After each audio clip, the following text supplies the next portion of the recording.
আৰু সুপ্ৰিম কোৰ্টৰ জাজমেণ্টতে কৈছে যে বাংলাদেশৰ পৰা এই লোকসকলে আহি অসমখনক আক্ৰমণ কৰি আছে। এইটোতো মোৰ ভাষা নহয়, এইটো সুপ্ৰিম কোৰ্ট অফ ইণ্ডিয়াৰ ভাষা যে অসমত মিয়া ইমান সোমাইছে। তেওঁলোকে মুছলিম শব্দটো ব্যৱহাৰ কৰিছে সুপ্ৰিম কোৰ্টে। মই যেহেতু মুছলিম শব্দটো ব্যৱহাৰ কৰিলে অসমীয়া মুছলিমসকলৰ গাটো পৰে, সেইকাৰণে মই মুছলিম শব্দটো ব্যৱহাৰ কৰা নাই, মই মিয়াটো ব্যৱহাৰ কৰিছোঁ।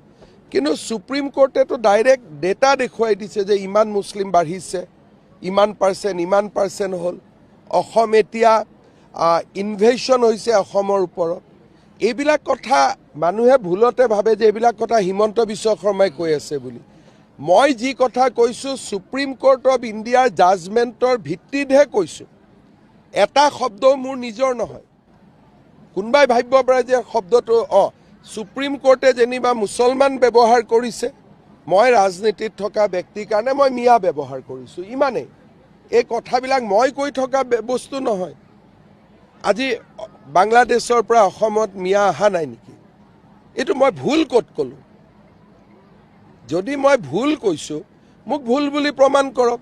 যি জিলাত আগতে 10% মুছলিম আছিল, তাতে 60% কেনেকৈ হ'ল? এইবিলাক প্ৰশ্নটো মই উঠোৱা নাই, এইবিলাক প্ৰশ্ন সুপ্ৰিম কোৰ্ট অফ ইণ্ডিয়াই উঠাইছে।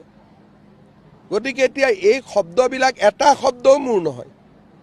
এই গোটেই শব্দবিলাক সুপ্ৰিম কোৰ্ট অফ ইণ্ডিয়াৰ IMDT জাজমেণ্টত পাতে পাতে এই শব্দবোৰ লিখা আছে। সেইকাৰণে যোনে পঢ়া নাই তেওঁলোকে মোক কৈ থাকে। আৰু মই যিমান কওঁ তাতকৈ বেছিকৈ গোপীনাথ বৰদলৈয়ে কৈ গৈছে।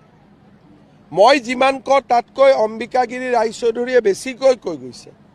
মই যিমান কওঁ তাতকৈ বিষ্ণুৰাম মেধিয়ে বেছিকৈ কৈ গৈছে। মইতো ইমানৰ আধা ক'লেও ইয়াত হুলস্থুল হৈ যাব। গোপীনাথ বৰদলৈ, বিষ্ণুৰাম মেধিয়ে যিমান কৈ গৈছে তাৰ যদি মই 5%টো কওঁ হুলস্থুল লাগি যাব।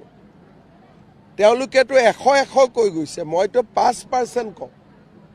গতিকে এতিয়া যদি গোপীনাথ বৰদলৈ ভুল, কংগ্ৰেছে ক'লে হ'ল যে তেওঁলোকৰ মুখ্যমন্ত্ৰীজন ভুল বুলি। গতিকে এইবিলাক যোনেই, আৰু মই কোৱা কথাখিনি হীৰেণ গোহাঁইও 92 চনত কৈ গৈছে। মই কোৱা একজেক্ট কথাখিনি 1992 চনত হীৰেণ গোহাঁইয়ে কৈ আছিল। কালি ND24ত ধ্ৰুৱ মহন্তই এটা সাক্ষাৎকাৰত পৃষ্ঠা আৰু সংখ্যা দি কৈ আছে। এইবিলাকতো মই আৱিষ্কাৰ কৰা কথা নহয় নহয়। অসমত যদি বৰপেটা, ধুবুৰী, নগাঁও, মৰিগাঁও গ'লেইতো চবেই দেখা পায়। এটা গোলাঘাটত কি হৈছিলে?